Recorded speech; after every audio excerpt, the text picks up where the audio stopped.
close till I get up. Time is Olá, amigos. Esse é o PodPuts, o seu podcast de tecnologia e segurança. Amigos profissionais unidos pela tecnologia e segurança, está no ar mais um Node.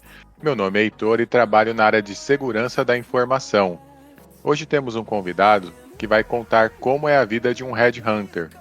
Está comigo aqui o Bruno Severo, diretamente do Rio Grande do Sul. Salve, Bruno! Boa noite, boa noite. Então, hoje é uma honra estar aqui nesse processo e espero aí eu ser recrutado para alguma coisa, né? Boa! É isso, amigos. Abram o Windows, mas fechem as portas que o Node está no ar. E hoje temos conosco Daniel Souza. Salve, Daniel. Tudo bem com você? Diz aí, quem é bom conhece o Daniel. Quem é ótimo, Daniel conhece. É isso mesmo? Ah, muito obrigado aí pela grande introdução, meu querido. Algumas pessoas dizem que sim, outras pessoas dizem que não, mas é basicamente isso, Daniel Souza. Eu acho que eu vou ter oportunidade aí de poder falar um pouco mais sobre mim, sobre o tipo de trabalho que eu desenvolvo. E quero dizer para vocês e para todo mundo que está ouvindo a gente que é um prazer enorme estar aqui. Algumas pessoas talvez me conheçam do LinkedIn, mas isso a gente fala mais para frente. Show! Eu gostaria de fazer uma pergunta sobre o Claro. mercado atual de tecnologia e segurança. A sensação que nós temos é que está bem aquecido, várias oportunidades. Como você enxerga esse momento?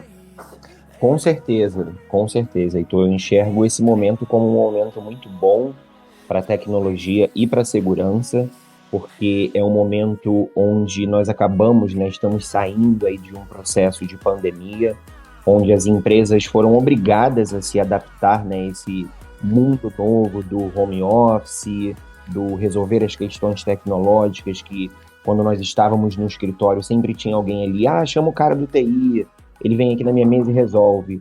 E aí não tinha isso, né? Acabou não tendo isso com o início da pandemia, que não foi só no Brasil, foi uma pandemia mundial, mas a gente sabe que isso, na verdade, eu olho hoje, né, depois de passar por todo esse tempo, foi algo muito positivo, trouxe coisas muito boas para o mercado de tecnologia e segurança como um todo, e obviamente aqueceu muito o mercado, valorizando demais o profissional de tecnologia, porque as empresas começaram a entender a importância de um profissional completo hoje no mercado, o quanto ele é disputado, o quanto a empresa precisa dele para poder funcionar cada vez melhor e ser cada vez mais tecnológica, né? No grosso modo da palavra tecnologia, é basicamente isso: tornar a vida das pessoas cada vez mais fácil e com mais acessibilidade.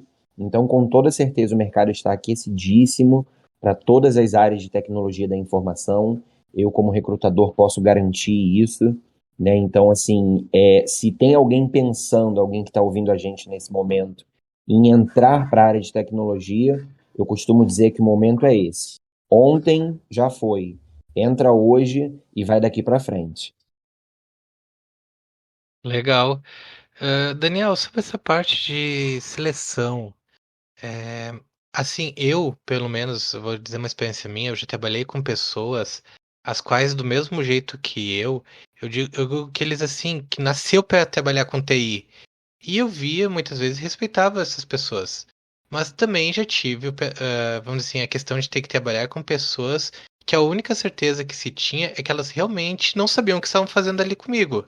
Sim, Mas aí, assim, às vezes, uma vez eu falando com um gerente que sobre essa questão de buscar as pessoas, ele me deu uma resposta que, assim, que na entrevista é difícil ler as pessoas. Aí eu pensando nisso, eu gostaria de perguntar pra ti, que é recrutador, é, quando tu tá fazendo uma entrevista é justamente pra te ser analisado, mas como é que é esse meio aí entre tu ver realmente assim, que se a pessoa tá só nervosa e não consegue se transmitir, ou se ela tá transmitindo mais o que ela é?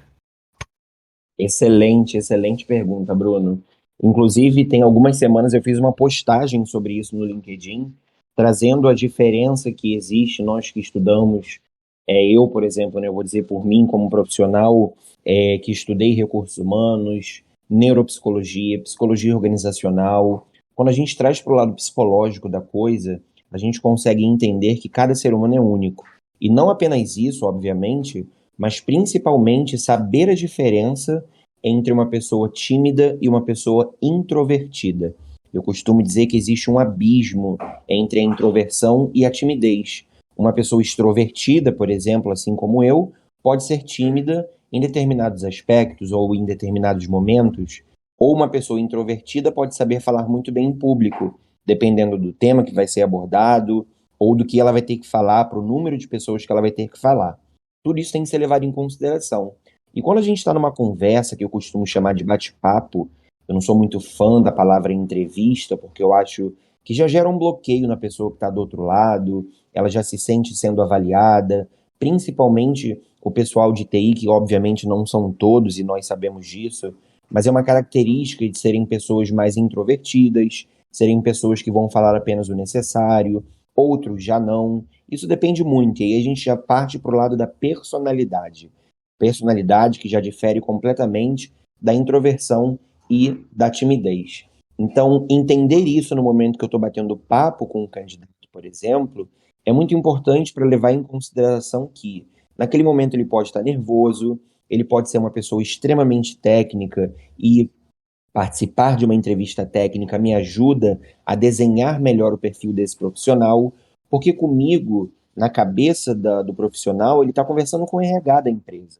Já numa entrevista técnica, num teste técnico, ele entende que é a zona de conforto dele, ou seja, ali a forma como ele vai falar, a forma como ele vai se expressar, é completamente diferente. Então eu procuro participar desses momentos com os tech leads das empresas, seja com o CTO também, algumas vezes eu tive a oportunidade de participar, e aí eu consegui ver um outro lado daquele candidato e desenhar melhor um perfil técnico-comportamental, que eu costumo chamar, né? Eu faço uma avaliação técnico-comportamental, onde eu consigo juntar o lado técnico daquele candidato com o lado comportamental, que traz mais o lado da pessoa, a pessoa Bruno, a pessoa Heitor, do que o profissional. Então, a junção desses dois lados é o que muitas empresas chamam hoje de fit cultural. E aí, se a gente fala de fit cultural, a gente está falando exatamente disso, de entender os valores, entender a visão da empresa e saber se aquela pessoa está alinhada com o que a empresa está buscando, não apenas para o cargo em questão, mas para ser um colaborador completo dentro daquele quadro de colaboradores. É nessa linha ainda, Daniel, eu queria saber como que funciona essa procura por profissionais, que ferramenta que você usa? Fala um pouco para a gente.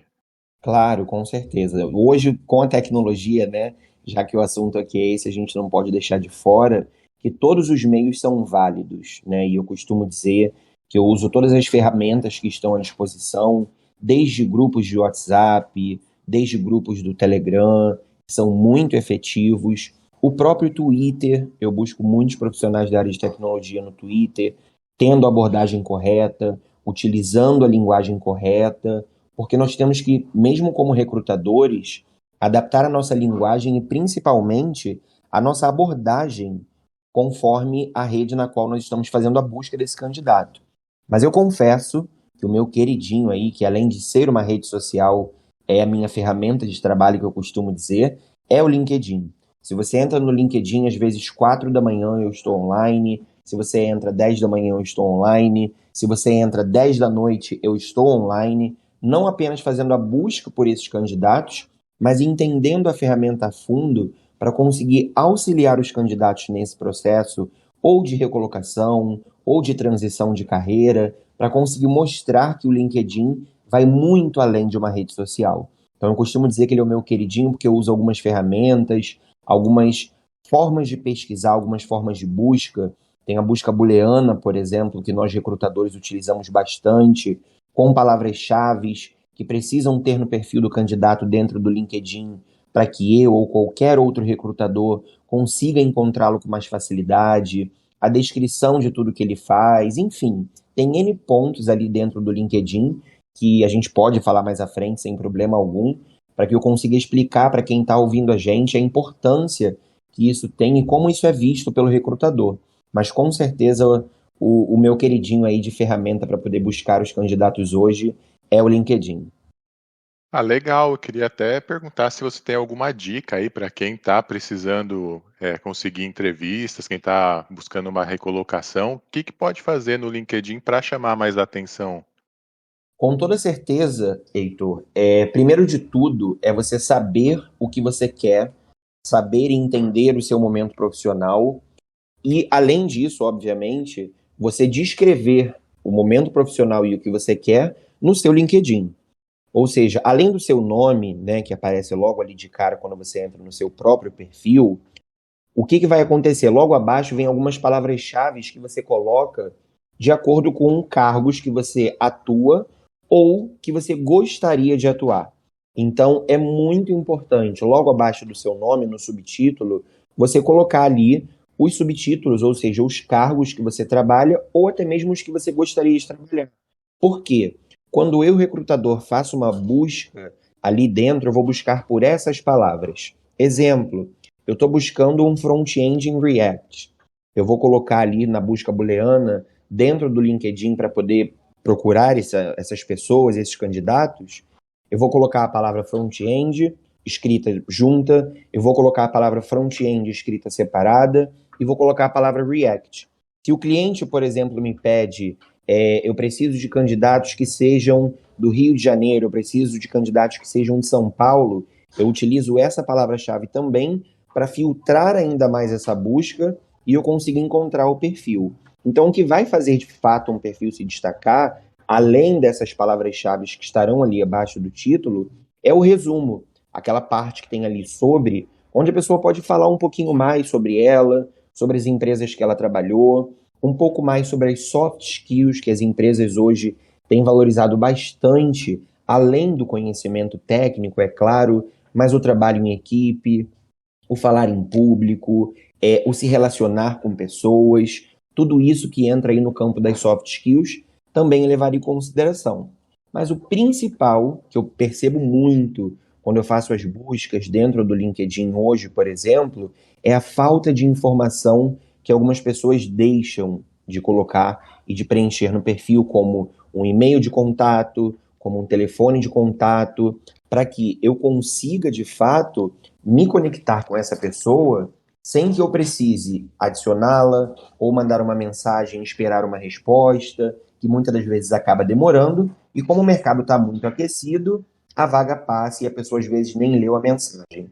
Então, preencher o perfil completo, colocar exemplos ali, por exemplo, na sua primeira experiência, você colocar os projetos que você trabalhou, tipo de tecnologia que você trabalhou, detalhar o trabalho que você fez naquela empresa, ajuda a gente, com certeza, a te encontrar, que eu digo candidato, e de fato deixar o perfil muito mais atrativo para que seja encontrado por nós, recrutadores.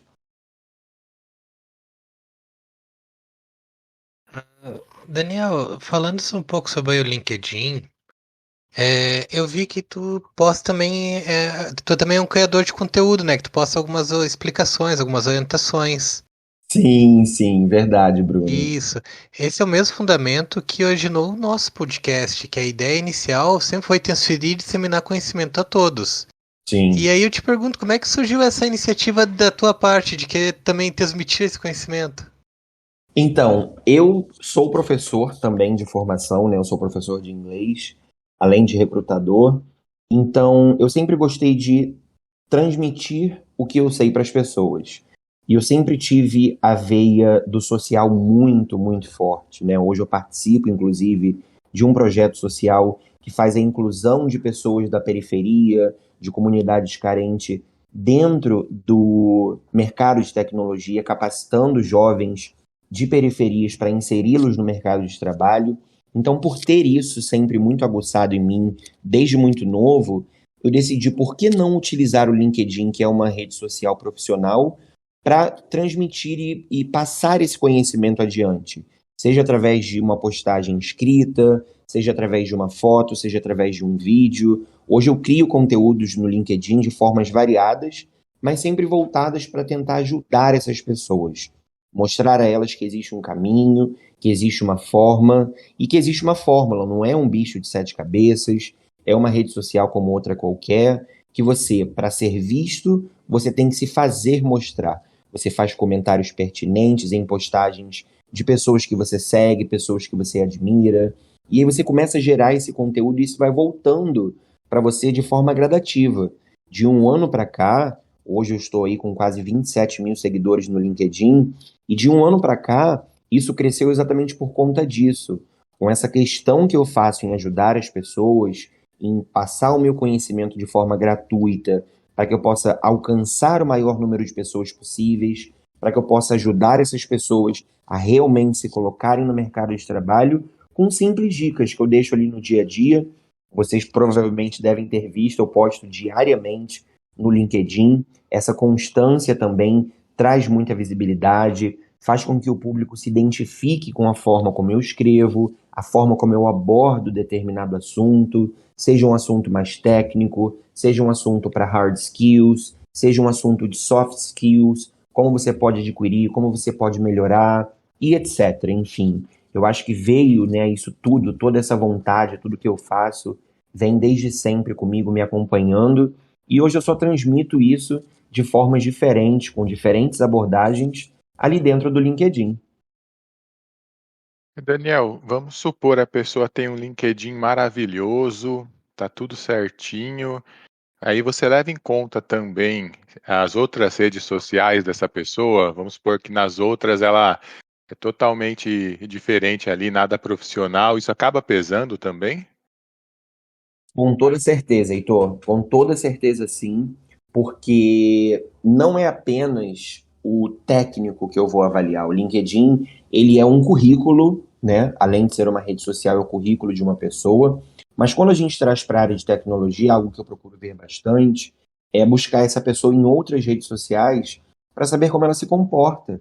E não como um FBI, mas sim para poder entender essa pessoa como um todo, ou seja, o comportamental, né? Como essa pessoa muitas das vezes os comentários que essa pessoa faz em postagens de outras pessoas no próprio LinkedIn, procuro buscar no GitHub, se a pessoa diz no LinkedIn para mim que ela trabalha com React Native, por exemplo, e eu vejo ali que tem um projeto ou outro, mas eu quero entender mais a fundo, eu vou entrar no GitHub dessa pessoa. Geralmente os perfis desse pessoal de tecnologia, de segurança, programação como um todo, eles colocam o link do GitHub. Se não colocam, eu encontro, eu costumo dizer que eu treinei o FBI, né, nessa parte aí, para poder fazer essa busca, e eu entro no GitHub exatamente para poder bater essas informações, ou seja, entender se o que ele colocou ali realmente é o que ele faz. Algumas das vezes, não sempre, eu entro em contato com a empresa se eu tenho essa oportunidade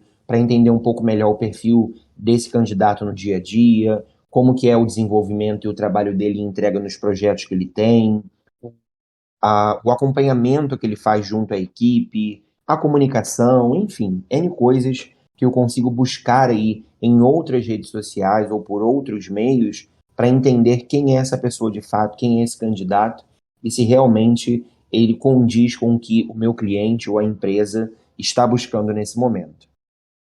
Daniel, sobre isso que tu tá falando, eu tava pensando que eu tenho uma dúvida que eu quero ver contigo. Assim, Claro.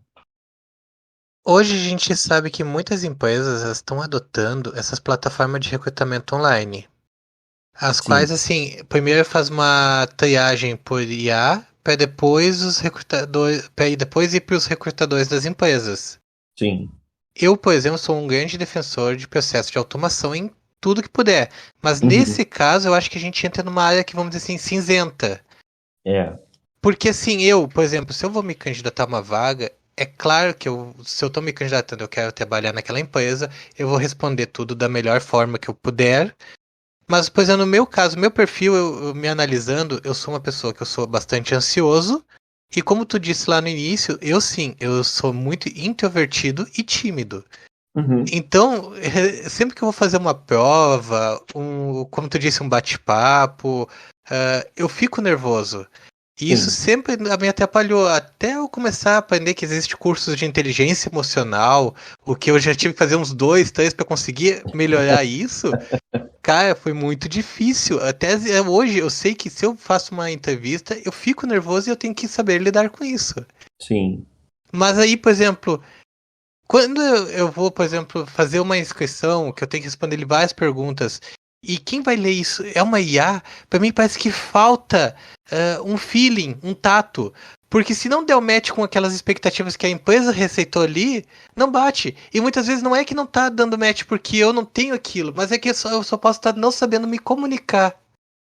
Sim. E na verdade, Bruno, eu acho que vai mais além até, né? Porque quem vai fazer esse processo de automação, as plataformas de recrutamento que existem hoje no Brasil, por exemplo, elas passam para a empresa o que a empresa pode ou não pode colocar como pré-requisito, pode ou não pode colocar ali dentro de informação para exigir do candidato. Isso respeitando o LGPD, isso respeitando todas as leis e regras existentes hoje no mercado de trabalho, né? Se a gente for falar de lei trabalhista, por exemplo. Então, na verdade, se a gente para olhar a fundo, né, a empresa, não muitas das vezes, a grande maioria delas, não sabe utilizar a inteligência artificial a favor dela, quando na verdade ela poderia simplificar o processo, ela acaba dificultando e tornando o processo muito moroso. Ou seja, ele fica muito demorado, porque a inteligência artificial, ela não vai ler o lado. Eu falo muito sobre isso no LinkedIn, a humanização do processo que está faltando hoje no mercado de trabalho. Então, o que eu procuro fazer é exatamente o caminho oposto. Poxa, Daniel, mas aí você vai fazer um trabalho manual? Não, pelo contrário. Pelo contrário, perdão. Eu posso fazer um trabalho automatizado, mas de uma forma que eu vá ter contato direto com o candidato, para entender quem é aquela pessoa que está ali por trás daquele currículo. No meu e-book, inclusive eu falo sobre isso, né? Você não é um arquivo em PDF, porque nessas plataformas, geralmente, você sobe um arquivo em PDF, ele vai ler aquelas informações e vai preencher alguns campos ali, e os demais você completa. A inteligência artificial, levando em consideração o que a empresa colocou como pré-requisito, vai ler aquelas informações suas e vai dizer: ah, não, o Bruno não se encaixa. Mas será que tem alguém ali por trás da empresa, e não da inteligência artificial, olhando esses que não foram classificados para entender se realmente não faz sentido o perfil do Bruno para essa vaga em questão? É aí que eu entro. Então eu posso sim automatizar o processo, mas mesmo aqueles que a inteligência artificial entende que não faz sentido, pode realmente não fazer sentido para aquela oportunidade, mas pode fazer sentido para outra oportunidade, por exemplo. Então, isso também que é o toque humanizado que eu procuro trazer para um processo seletivo que eu conduzo. Aqueles candidatos que não foram aprovados, eu entender, porque a inteligência artificial, ela também pode errar. Então, se ela errar, tem eu ali por trás com um olho para dizer assim: opa, não, peraí, mas o Bruno tem essas qualificações aqui, tem essa parte técnica aqui, tem essa soft skill que é muito interessante para essa vaga. Eu vou entrar em contato com ele. Então, eu acho que vai muito dessa comunicação mais assertiva do que a empresa quer, do que a empresa precisa, junto a essas plataformas de automação que hoje a gente vê de recrutamento e seleção no Brasil e que não sabem utilizar de forma correta. Talvez por não direcionamento da empresa, né, da empresa responsável pela inteligência artificial, ou talvez por não saber utilizar mesmo da melhor forma possível para ela, para que ela, a empresa, seja beneficiada com isso. Daniel, e sobre essa questão, essa habilidade, assim, vamos dizer que vamos assim, que eu vejo que outras pessoas têm de comunicação, de saber se vender. Eu sei que assim existe o curso de oratória e tal, mas isso dá para ser aplicado a qualquer pessoa? Tu vê assim, ó, que, por exemplo, que nem eu que sou tímido, que fico nervoso na hora de um bate-papo, tem como reverter isso numa entrevista? É fácil? Qual é o caminho que tu aconselha? Então, vamos lá. Primeiro de tudo, apenas falando com você aqui, claramente eu digo que você não é uma pessoa 100% tímida, como você já falou antes, que você já treinou bastante, já leu sobre inteligência emocional e etc. Deixa eu só botar um parênteses. Pois não? Assim, ó, eu, pelo menos, eu tenho uma filosofia que eu já tenho há anos, que eu digo assim, ó, a internet, ela causa um falso ar de intimidade. Então, na frente de um computador, eu não pareço ser, mas quando é olho a olho, a conversa muda. Uhum. Isso é muito comum, mais comum do que você imagina, tá, Bruno? Isso é comum em todas as pessoas. Todos nós, seres humanos, temos essa característica do novo, do olho no olho, do enquanto eu estou falando e vendo a pessoa por uma câmera de um jeito, quando eu sento com a pessoa para poder conversar, é de outro jeito. Então, tudo isso acontece. Agora, com relação à dica, né, que você pediu, se existe uma técnica ou não existe uma técnica, enfim, é muito importante ter em mente que no momento do contato com o candidato, eu já tenho a vaga desenhada. Eu já sei o que a empresa está pedindo. Então, se a empresa não exige que seja uma pessoa extremamente comunicativa, se a empresa entende que para aquela posição em específico a pessoa precisa ficar sentada na frente do computador codando, por exemplo, ela não vai ter um contato muito grande com outras pessoas do time, obviamente ali talvez na daily, na weekly, para poder fazer o normal do dia a dia, mas o básico. Se a empresa entende isso, e eu já desenhei isso na job description, que é basicamente a descrição da vaga, e eu sei o que a empresa está pedindo de hard skill, de soft skill, quando eu for fazer a entrevista ou bate-papo com você, eu já vou levar isso em consideração. Mesmo eu estando ali na frente da câmera com você, ou em uma entrevista, desculpa, em uma entrevista presencial, eu já vou conseguir levar isso em consideração e entender que não é um ponto que a empresa está olhando tanto, entendeu? Então, ter essa sensibilidade no olhar e entender que você está conversando com uma pessoa que pode estar nervosa, que pode ser tímida, mas que aquilo não precisa ser levado em consideração, para mim é o que vale. É a técnica que eu utilizo e eu tento deixar sempre a pessoa o mais confortável possível durante o bate-papo para que ela deixe a timidez um pouquinho de lado, pelo menos naquele momento que a gente está conversando, e eu digo para ela, aqui é uma troca de conhecimentos, é um bate-papo literalmente para nós alinharmos as suas expectativas com as expectativas da empresa. E eu acho que isso também já quebra bastante um pouco da timidez, onde a pessoa entende que eu não estou ali só para avaliar ela, eu não estou ali só para poder fazer uma leitura psicológica do jeito dela ser e etc. Não, eu quero entender o Bruno, eu quero entender o que o Bruno gosta de fazer no fim de semana, de repente o Bruno gosta de jogar um videogame, de repente o Bruno gosta de passear com a família, de repente o Bruno gosta de maratonar aquela série que ele já está postergando há muito tempo. Então tudo isso eu vou contando e vou ponderando para entender um pouquinho mais de quem é o Bruno pessoa, além de quem é o Bruno profissional. Então entender e desenhar isso muito bem com a empresa anteriormente, ou seja, antes de ter esse contato com o candidato, é o passo mais importante para o recrutador fazer. E muitos profissionais da minha área deixam a desejar, porque quando chega nessa parte de ter esse contato com o candidato, não consegue fazer essa separação que eu estou trazendo aqui. Então isso é muito importante sim, e agradeço inclusive pelo parênteses aí que você abriu, pela forma como você trouxe, que eu acho importantíssimo nós falarmos e abordarmos, né, esse assunto. Daniel, agora tu falou, eu queria só perguntar uma coisa, assim, eu já entendi que, por exemplo, tu faz um trabalho muito minucioso, e isso, cara, Sim. é muito legal. Mas agora tu falou na parte do job description. Cara, assim, quando tu recebe isso, tu recebe de alguém já pronto e tu só replica procurando naquelas vagas? Ou é feito um trabalho em conjunto para analisar o que vai botar ali? Porque ao mesmo tempo que tem uns que são bem montados, tem outros que é surreal. A gente olha, Eu a sei. gente não acredita, assim, meu Deus, como é que estão pedindo? Às vezes, assim, é uma vaga de segurança, tu tem que ter ali um curso de especialização em segurança, um em redes e servir cachorro-quente também. Aham. Ou o mais famoso, a LGPD tá aí há 2 anos de vaga pedindo 10 de experiência. Pelo Meu amor de Deus. Deus. Não tem como, a LGPD é atual, não tem como ter 10 anos de experiência, é impossível. Mas respondendo a sua pergunta, e é uma pergunta muito boa, inclusive, obrigado por isso. Sim, realmente eu faço um trabalho muito minucioso e depende muito, né? Essa pergunta que você trouxe, ela depende porque algumas das vezes a empresa manda isso pronto, sendo que eu sempre vou revisar antes de passar isso para o candidato. E após eu fazer a revisão, eu faço esse alinhamento novamente com a empresa e ou cliente, entendeu? Coisa que alguns dos meus colegas deixam a desejar.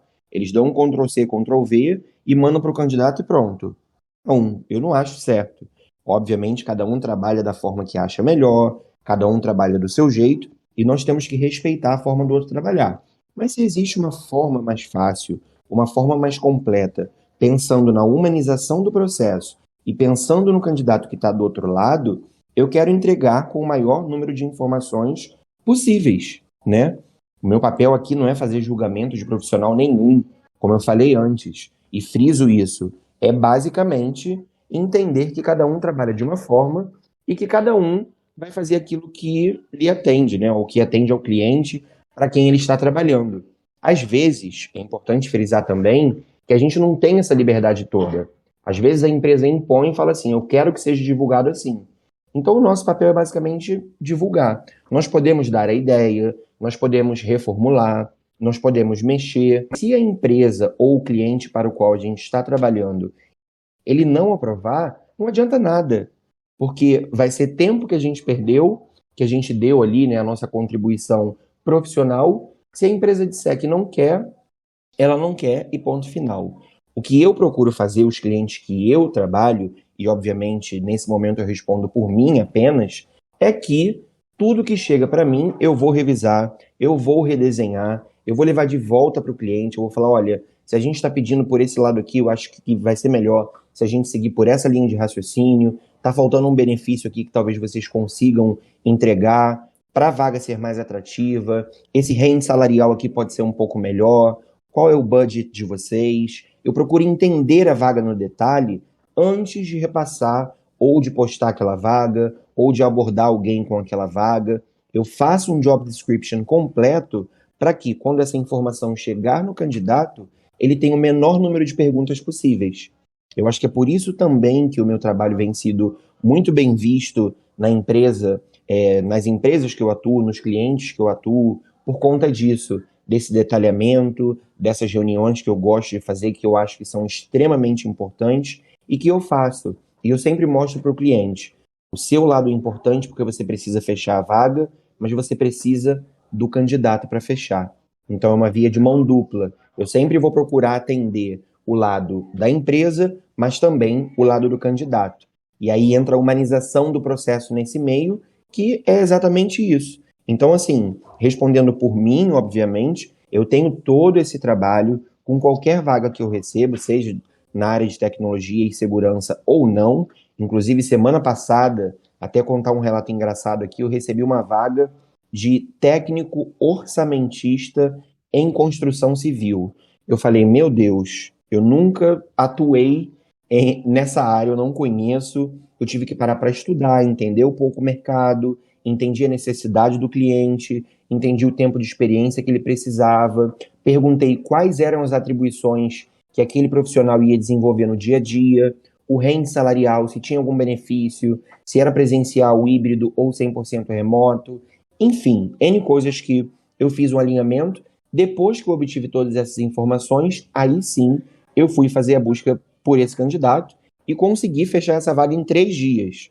Ou seja, uma vaga que eu nunca tinha trabalhado antes, um mercado que eu nunca tinha atuado antes diretamente, mas que eu consegui fechar a vaga em 3 dias por conta exatamente dessa completude nas informações que eu tive essa troca com o cliente. Dessa forma, agilizou o meu trabalho e eu consegui entregar aí com excelência e qualidade o que o cliente estava buscando e precisando. Excelentes dicas, muito legal. É bom a gente saber que tem uma luz no fim do túnel, né? A gente fica aqui do outro lado. É bom ouvir você contar aí como que funciona o processo. Sim. Aí, queria falar uma outra questão. Eu acredito que dependa da vaga, mas sobre o preparo que o profissional de tecnologia precisa ter. O que acaba pesando mais? É o conhecimento acadêmico aprofundado ou a experiência mão na massa?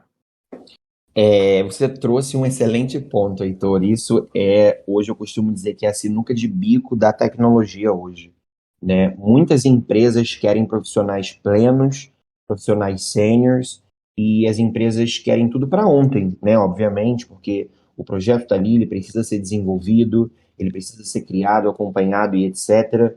Então, é muito complicado. Eu digo assim, como que vocês querem ter um pleno e um sênior se vocês não pegam um júnior e treinam ele?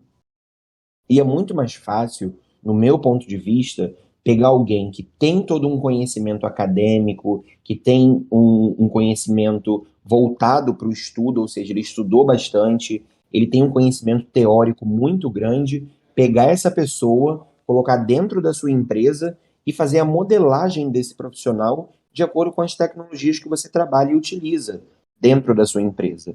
Então, hoje o que eu passo para as empresas é o caminho oposto. Eu falo, gente, daqui a 3 anos, se a gente for colocar aí em 2025, a expectativa de crescimento para o mercado de tecnologia é muito grande. Então, daqui a pouquinho, e aí a gente, né, vai fazer, pode até fazer uma aposta, lá para o meio do ano que vem, por exemplo, esses profissionais plenos e sêniors já estarão todos trabalhando em empresas que eles adoram, que oferecem salários maravilhosos, eles estão felizes e etc. E aí, o que que a gente vai fazer? De onde nós vamos tirar esses profissionais?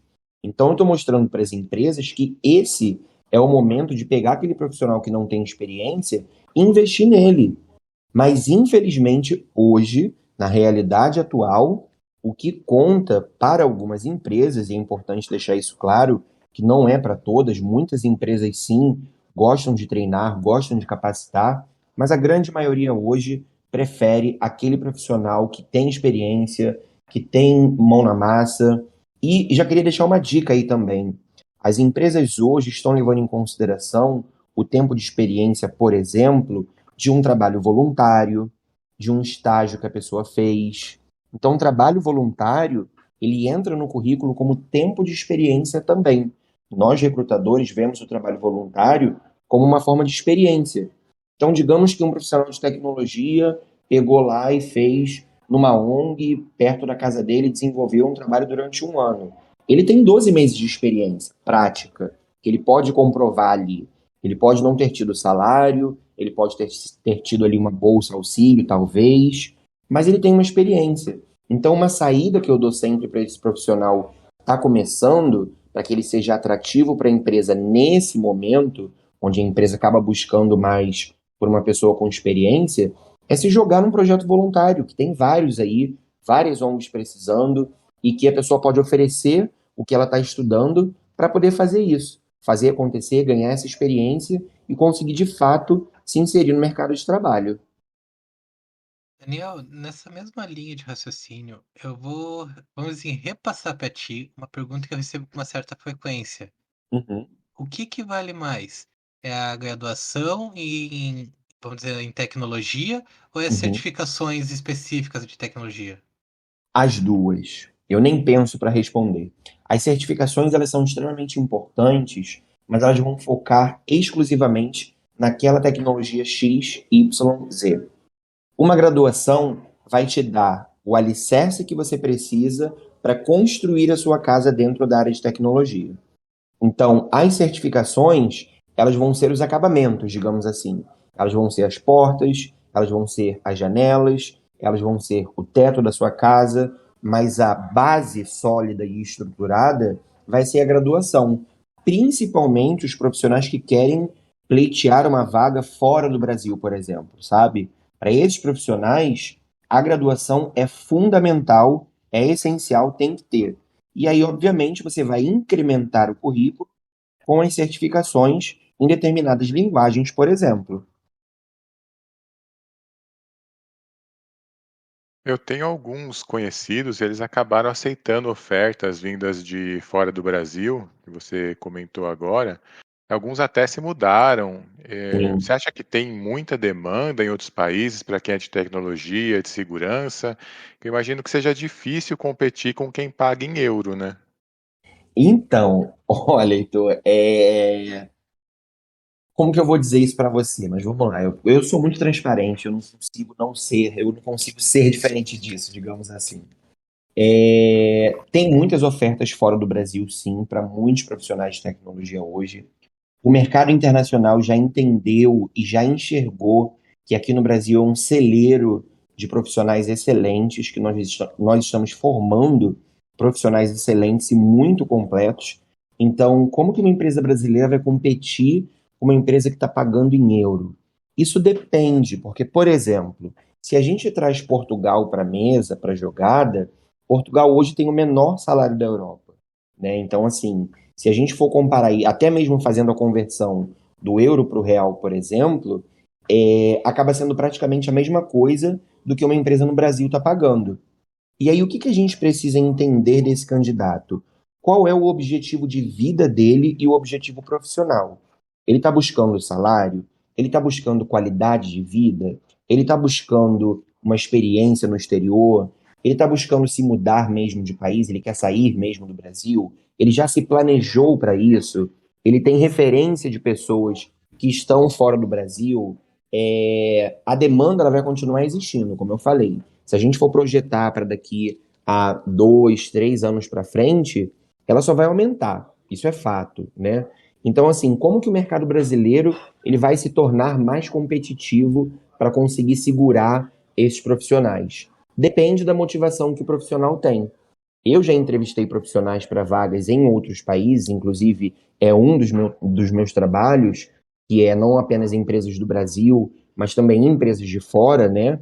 Clientes de fora que eu acabo atendendo, e eles falam assim: eu quero alguém que esteja disposto a vir para morar aqui no meu país, entendeu? É um pré-requisito, né? Eu preciso que a pessoa venha para cá.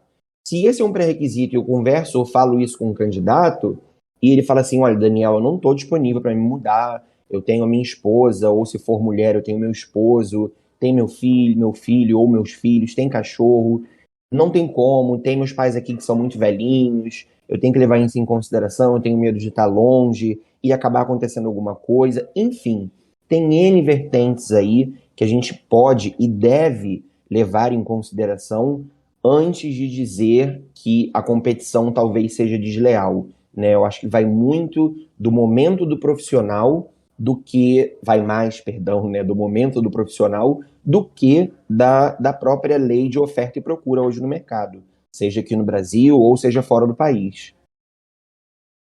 Ô Daniel, deixa eu trazer um comentário. É que, assim, entre todos os assuntos que a gente fala, a gente nunca chegou a falar, assim, tanto sobre a parte de profissão, vamos dizer. E agora tu falou uma questão que eu acho que, assim, eu pelo menos vivi isso na pele, eu acho que é fundamental levar um pouco isso em consideração. Em outro trabalho, eu tinha uma sobrecarga de trabalho muito pesada. E quando eu troquei e no que eu estou hoje, eu acabei tendo um ganho, vamos dizer, não tanto financeiro, mas de qualidade de vida. E isso se torna expressivo, assim, ó, tu sente isso. E então eu digo assim, para todos hoje que trabalham comigo, ou que eu converso, tem que pesar os dois lados. Nem sempre tem que olhar só para o lado de ascensão profissional e financeiro. Tem que sempre pesar o lado da vida e o lado profissional. E balancear um pouco esses dois, porque faz muita diferença. Faz total diferença, Bruno. E hoje, cada vez mais, né, a gente tem falado muito sobre saúde mental. Eu sou um profissional que bato muito nessa tecla junto com as empresas, junto com os candidatos. Procuro fazer a minha parte ali no LinkedIn exatamente para conscientizar as pessoas de quanto a qualidade de vida, a saúde mental da pessoa é tão importante quanto o salário que ela ganha ali dentro. Porque se ela não está feliz, se ela não se sente realizada pessoalmente, profissionalmente, de nada adianta ela ganhar um salário de 20 mil reais, por exemplo. Né? Eu sempre utilizo como exemplo a pirâmide de Maslow, onde tem ali as necessidades básicas de cada ser humano, onde o ser humano tem as suas necessidades e cada um tem a sua. Eu não posso levar em consideração, nem como parâmetro, as necessidades, por exemplo, do Heitor e comparar as dele com as suas, que são duas pessoas diferentes, talvez estejam em dois momentos de vida diferentes, talvez estejam em dois momentos profissionais diferentes. Então, tudo isso tem que ser levado em consideração e posto na balança. O que eu quero para mim nesse momento?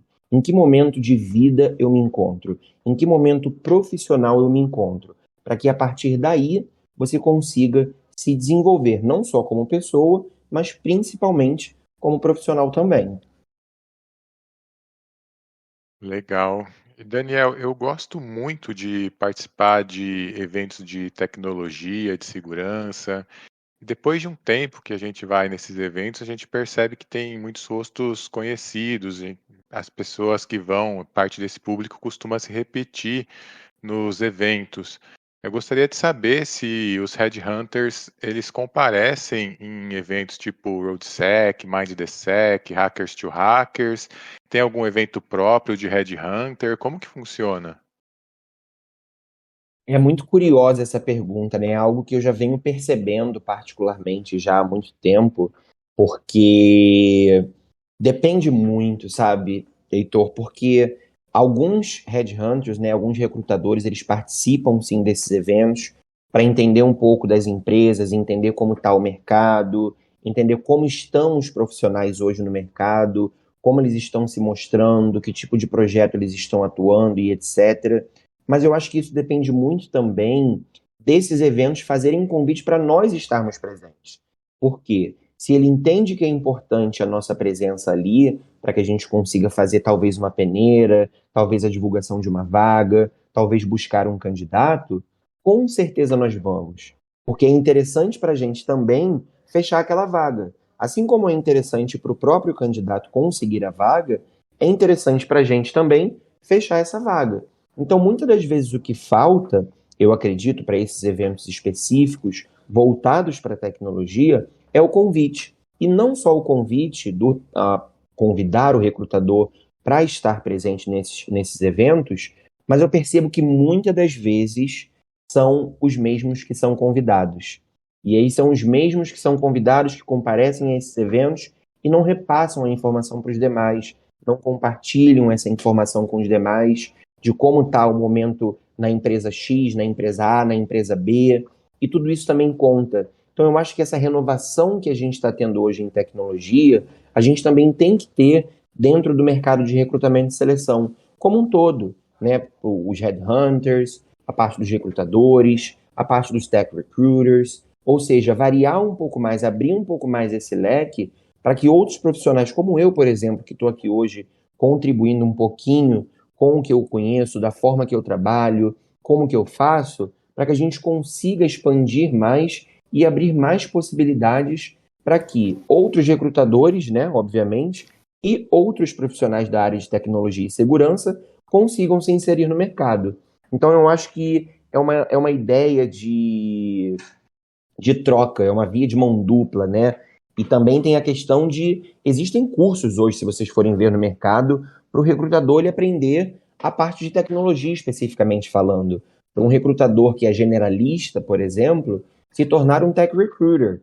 Então, pode ter, de repente, aí vários profissionais espalhados no mercado muito capacitados para participar de eventos como esses que você citou, por exemplo, ou outros eventos, para estar ali de olho, tipo aquele olheiro do futebol, sabe? Que vai lá, assiste uma partida, Sim. para poder ver se tem algum talento ali, para poder ser descoberto ou não. Então, eu acho que pode ser aberto mais esse leque. Eu mesmo, por exemplo, já dei palestra para algumas escolas de tecnologia que me convidaram para falar para os alunos sobre mercado de trabalho, sobre inserção no mercado, sobre como que o mercado está hoje, o que o mercado está buscando desses profissionais que estão começando agora. Então, tudo isso eu acho que tem que ser levado em consideração, né? Tipo, buscar esses profissionais que estão hoje disponíveis no mercado, que estão ali ativos, que estão fazendo essa busca para poder inserir esse pessoal, para que a gente consiga fazer e ter uma rotatividade saudável dentro do meio, para que possa beneficiar aí os três lados, digamos assim.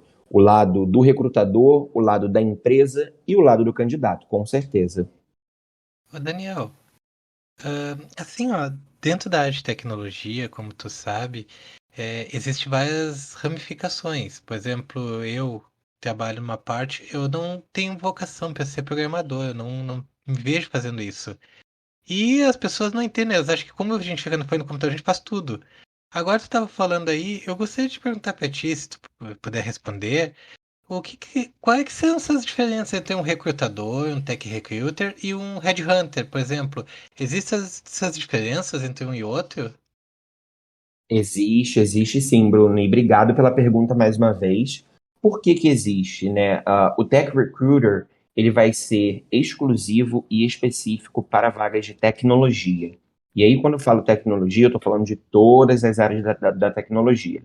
seja um front-end, seja um back-end, seja um full stack, seja um engenheiro, seja um arquiteto, seja um DevOps, seja um cara que vai trabalhar com AWS, com Azure, e por aí vai. Dá pra gente ficar aqui até amanhã de manhã falando. O Tech Recruiter vai trabalhar especificamente com esses perfis. Um recrutador generalista, que a gente costuma dizer, que é um Talent Acquisition, por exemplo, que você provavelmente vê muito, né? A galera que está ouvindo a gente vê muito no LinkedIn,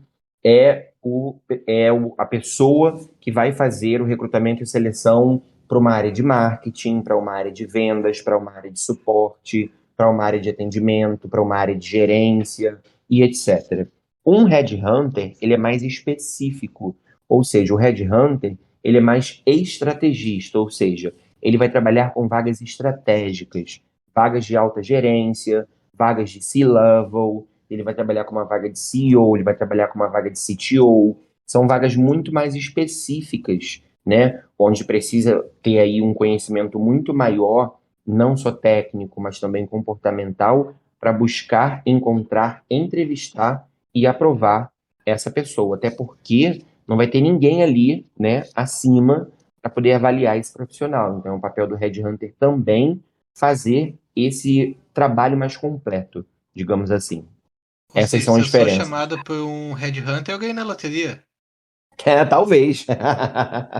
Talvez sim, talvez sim. Talvez ele tenha visto alguma coisa no seu perfil que chamou a atenção dele, né, para algum cargo que ele esteja rodando.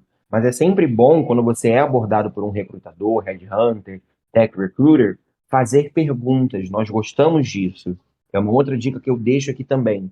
Nós gostamos quando o candidato que a gente aborda, ele tem perguntas, ele tem dúvidas, ele quer entender no detalhe, ele pesquisou sobre a empresa, né, no caso, depois que ele foi abordado, ele está entendendo, é aquilo mesmo que ele quer, é o que faz sentido, isso deixa a gente extremamente feliz. Legal. Como a gente disse, várias dicas interessantes aí, vale a pena prestar atenção mesmo. E o tempo passou rápido, a gente está chegando no final do Pod Puts de hoje. Ah, que isso! Nem vi Pois a hora é, passar, cara. é verdade. Eu queria aproveitar e ouvir as suas considerações finais, Daniel. Com certeza, com certeza. Bom, todo mundo que está ouvindo a gente aí hoje, o que eu gostaria de deixar aqui, além de tudo que eu já falei e deixei aqui de dica, falei um pouquinho sobre mim, sobre o trabalho que eu desenvolvo, é que vocês sempre olhem para o LinkedIn, por exemplo, não apenas como uma rede social, mas sim como uma ferramenta de trabalho. Pense em um currículo vivo, é o seu LinkedIn, é o seu perfil ali dentro.